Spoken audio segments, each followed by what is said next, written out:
Hello everyone, welcome to our channel. तो हमारा जो टॉपिक चल रहा था सामाजिक संस्थाएं, उसमें हमने विवाह पढ़ लिया, परिवार पढ़ लिया, धर्म के बारे में जान लिया। तो आज का जो टॉपिक है वो है शिक्षा, एजुकेशन। इसको हम पढ़ेंगे। इसके बाद फिर हमारा नेक्स्ट जो यूनिट है सामाजिक प्रक्रियाएं, हम उसको पढ़ेंगे। तो एजुकेशन क्या होता है, शिक्षा क्या होती है, तो इससे संबंधित कुछ प्रमुख परिभाषाएं हैं। पहले हम उनको समझेंगे तो उसके बाद हमें ये चीज़ें ज़्यादा क्लियर हो जाएंगी। तो अगर हम समाजशास्त्रियों के शब्दों में देखें तो जैसे दुर्खीम थे, तो दुर्खीम ने कहा कि शिक्षा वयस्क पीढ़ी द्वारा ऐसे लोगों पर डाला गया प्रभाव है जो कि अब तक वयस्क जीवन के लिए तैयार नहीं है। मतलब कि एक तरीके से जो वयस्क जीवन के लिए तैयार नहीं है, यानी कि एक बच्चा एक तरीके का वो कह सकते हो। और वयस्क पीढ़ी मतलब उनके माता पिता या उनके बड़े भाई बहन या उनके अन्य कोई संबंधी या उनके सीनियर लोग कोई भी, तो उन सभी के द्वारा क्या प्रभाव डाला जाता है बच्चे पे, वो किस तरीके से सामाजिक जीवन के लिए तैयार होता है। तो अन्य शब्दों में कहें तो दुर्खीम के अनुसार जो शिक्षा है ये सामाजिक जीवन के लिए तैयार करने का कार्य करती है। किसको? अवयस्क लोगों को। ठीक है, जो वयस्क जीवन के लिए तैयार नहीं है, मतलब अवयस्क लोगों को सामाजिक जीवन के लिए तैयार करती है, और ये वयस्क पीढ़ी के द्वारा किया जाता है। उनको देखते हैं कि किस तरीके से वो चीज़ें कर रहे हैं, तो उनका जो एक इफेक्ट होता है वही है शिक्षा। अगली परिभाषा है पार्सन्स की।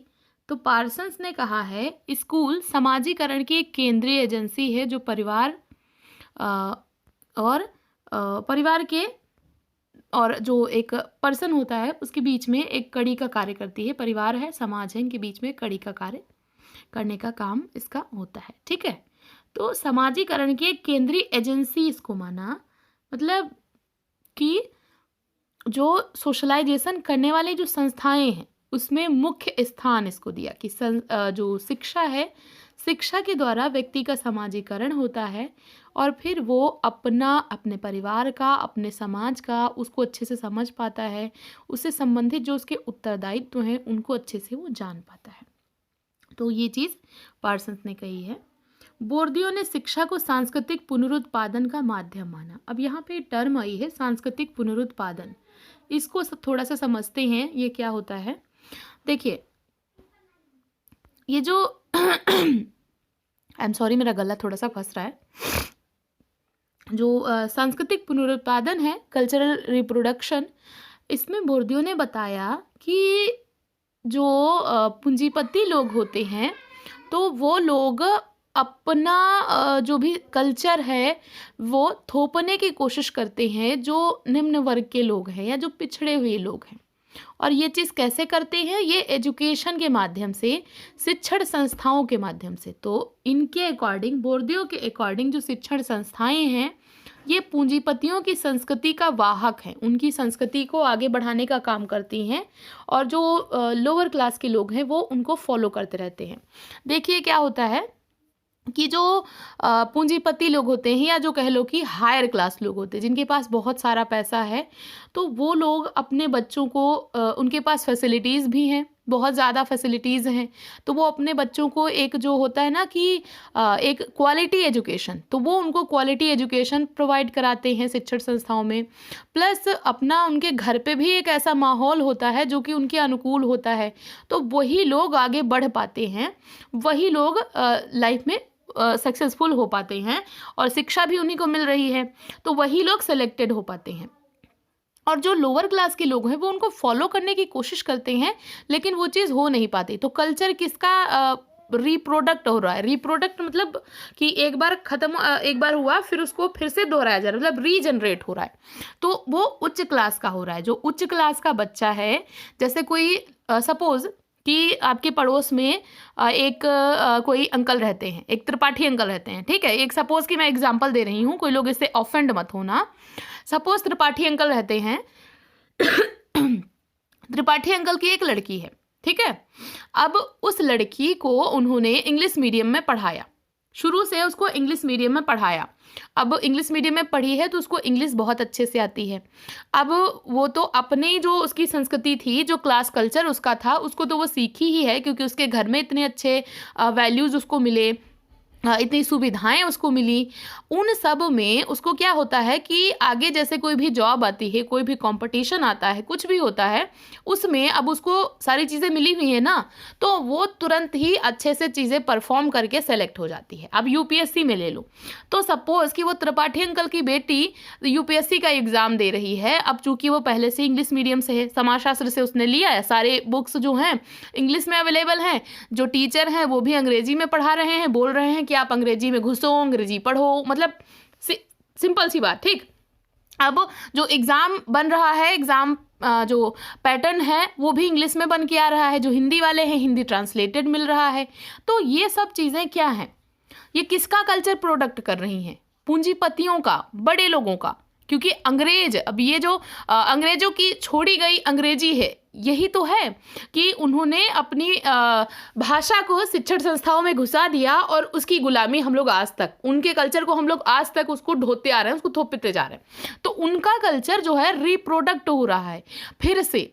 जो अमीर लोग हैं उनके कल्चर को हम पे थोपा जा रहा है, और उनका कल्चर रिप्रोडक्ट हो रहा है, मतलब उनका कल्चर बढ़ता जा रहा है। हमारी जो संस्कृति है धीरे धीरे खत्म होती जा रही है। संस्कृत का देखो कहीं नामो निशान है नहीं है, हिंदी थोड़ी बहुत बची है, लेकिन अगर जिस तरीके से ये जो अभियान चल रहा है कि नहीं इससे कुछ नहीं होता, आपको उसमें स्विच करना ही पड़ेगा, तो ये धीरे धीरे ये चीज़ भी धीरे धीरे खत्म हो रही है।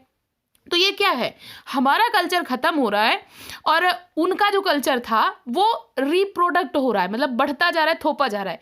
और ये कैसे हो रहा है? शिक्षण संस्थाओं के माध्यम से, शिक्षा के द्वारा। तो यही तो है कल्चरल रिप्रोडक्शन। ठीक है, कि शिक्षा के माध्यम से, शिक्षण संस्थाओं के माध्यम से जो पूंजीपति लोग हैं, जो अमीर लोग हैं, जो हायर क्लास के कल्चर हैं, वो रिप्रोडक्ट होता है, और जो लोअर क्लास के लोग हैं वो बेचारे उसको उन पे थोप दिया जाता है, वो फॉलो करने पे बाध्य हो जाते हैं, और वो पूर्णतया ना तो इसको फॉलो कर पाते हैं ना उसको फॉलो कर पाते हैं। तो उनके पास मजबूरी है।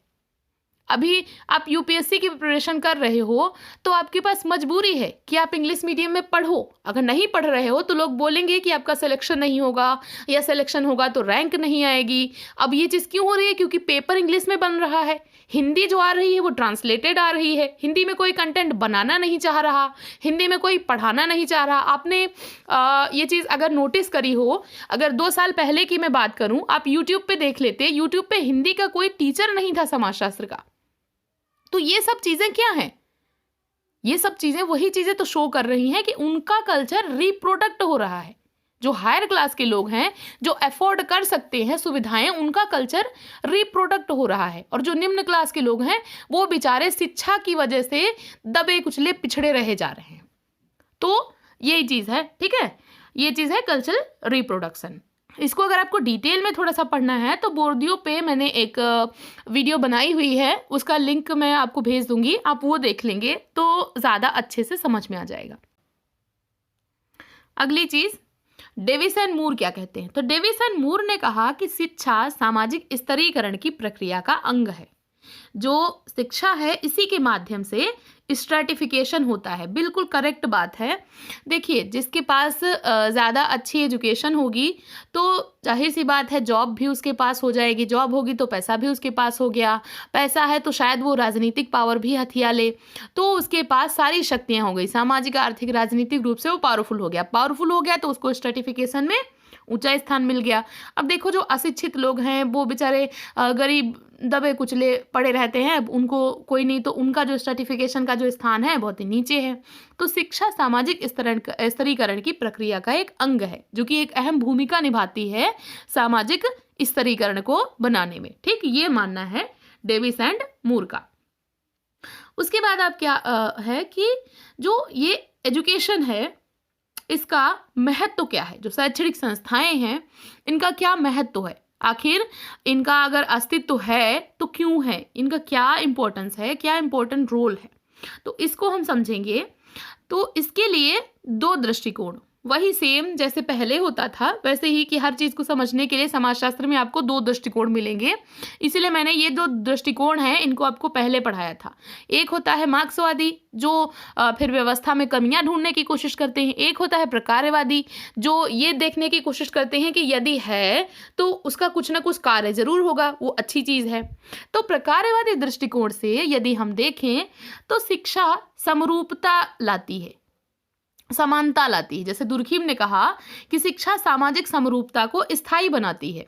मतलब ये समानता लाने की कोशिश करती है समाज में कि सब लोग पढ़ लिख जाओ, सब लोग अच्छे से एजुकेटेड हो जाओ तो सभी लोगों को बराबर के अवसर मिले और सभी लोग अच्छे से एकजुट होकर के रह सको। तो शिक्षा सामाजिक समरूपता को स्थायी बनाती है अकॉर्डिंग टू दुर्खीम। सामाजिक समरूपता या सामूहिक चेतना भी एक तरीके से इसको दूसरा वर्ड ये भी बोल सकते हो। फिर है पार्सन्स। तो पार्सन्स ने कहा कि जो स्कूल है ये अवयस्कों को सामाजिक मूल्यों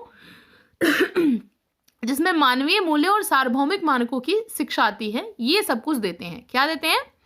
मूल्यों की बात। देखो पार्सन्स ने समाजशास्त्र में मूल्यों को सबसे ज़्यादा महत्व दिया है, वैल्यूज़ को बहुत ज़्यादा इंपॉर्टेंस दी है समाज को बनाए रखने में, कि मूल्य कभी भी ख़त्म नहीं होने चाहिए, यही समाज को बनाए रखने में योगदान देते हैं। तो इसीलिए इन्होंने कहा कि ये मूल्य हमारे अंदर कहाँ से आएंगे, तो ये मूल्य आते हैं स्कूल से। आप जाते हो स्कूल में, वहाँ पे पढ़ते हो, वहाँ पे आपके टीचर्स आपको सिखाते हैं कि बड़ों का सम्मान करना चाहिए, कैसे किसी से बात करनी चाहिए, समाज में किस तरीके से आपको रहना है। तो ये धीरे धीरे धीरे धीरे आपके दिमाग में बैठ जाती हैं और फिर आप वैसे ही प्राणी बन जाते हो। तो अवयस्क यानी कि बालकों को विद्यालय के द्वारा सामाजिक मूल्यों की शिक्षा प्राप्त होती है। तो इस तरीके से समाज में एकता बनी रहती है, समाज विघटित नहीं होता। तो ये है प्रकारवादियों का दृष्टिकोण।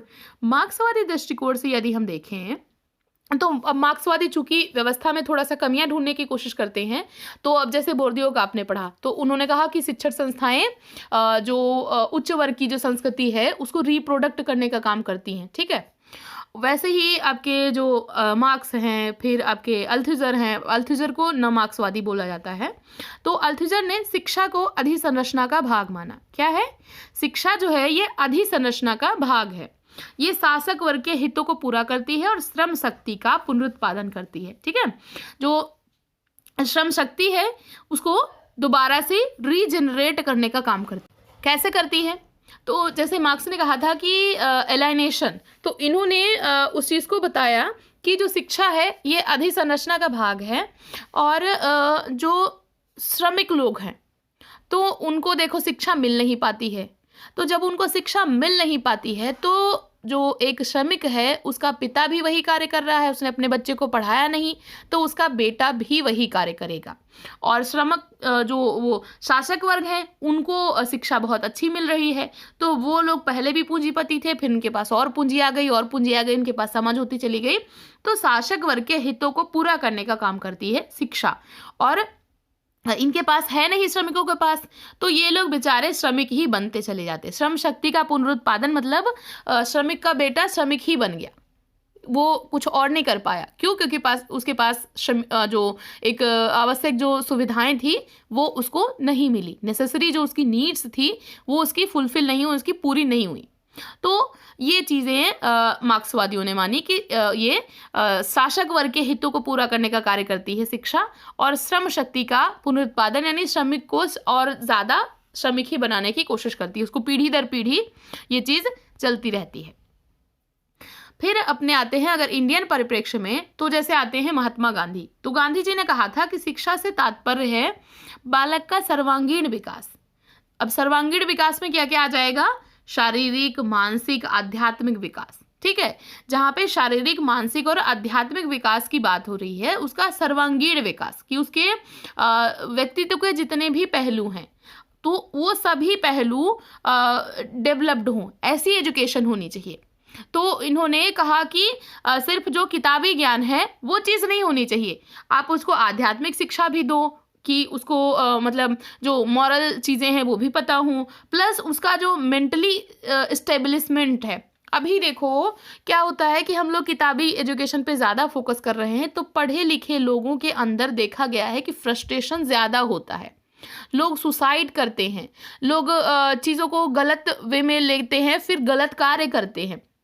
तो ये क्या है, ये हमारी मानसिक कमी को दर्शाता है। अगर आप पढ़े लिखे हो तो आपके अंदर एक समझ होनी चाहिए, आप एजुकेटेड हो तो आपके अंदर वो समझ अलग तरीके से दिखनी चाहिए। अब लेकिन वो क्यों नहीं है, क्योंकि हम लोग किताबी ज्ञान पे ज़्यादा फोकस करते हैं। तो शिक्षा ऐसी होनी चाहिए जिससे बच्चे का शारीरिक, मानसिक और आध्यात्मिक तीनों तरीके से उसका सर्वांगीण विकास हो, वो हर तरीके से जो उसका व्यक्तित्व है वो अच्छा बन सके। तो ये चीज़ मानना है गांधी जी ने, यानी कि सिंपल सा उसका जो आत्म है, उसका आत्म डेवलप हो, उसका सेल्फ जो है वो चीज़ आनी चाहिए। तो वो चीज़ एक अच्छे तरीके से आनी चाहिए, ये चीज़ माना गांधी जी ने। तो इन शॉर्ट अगर हम देखें तो गांधी जी मानते हैं कि बालक का सर्वांगीण विकास है शिक्षा का माध्यम। अल्थुजर मानते हैं कि शिक्षा शासक वर्ग के हितों को पूरा करती है, श्रम शक्ति का पुनरुत्पादन करती है। डेविसन मूर ने माना सामाजिक स्तरीकरण की प्रक्रिया में सहायक होती है शिक्षा, सांस्कृतिक पुनरुत्पादन करती है शिक्षा, ये बताया बोर्दियो ने। पार्सन्स ने कहा कि समाजीकरण करती है और मूल्य सिखाती है बच्चों को, जिससे कि वो लोग एकता बनाए रखते हैं। और दुर्खीम ने कहा कि शिक्षा वयस्क पीढ़ी द्वारा अवयस्क लोगों को सामाजिक जीवन के लिए तैयार करने का कार्य करती है। तो ये हुआ आज का लेक्चर। अब इसको अच्छे से समझिए, अच्छे से नोट करिए और उसके बाद शाम को हम लोग क्विज करेंगे। तो ऐसे ही पढ़ते रहिए, अपने गोल की तरफ आगे बढ़ते रहिए। एंड वीडियो देखने के लिए थैंक यू सो मच।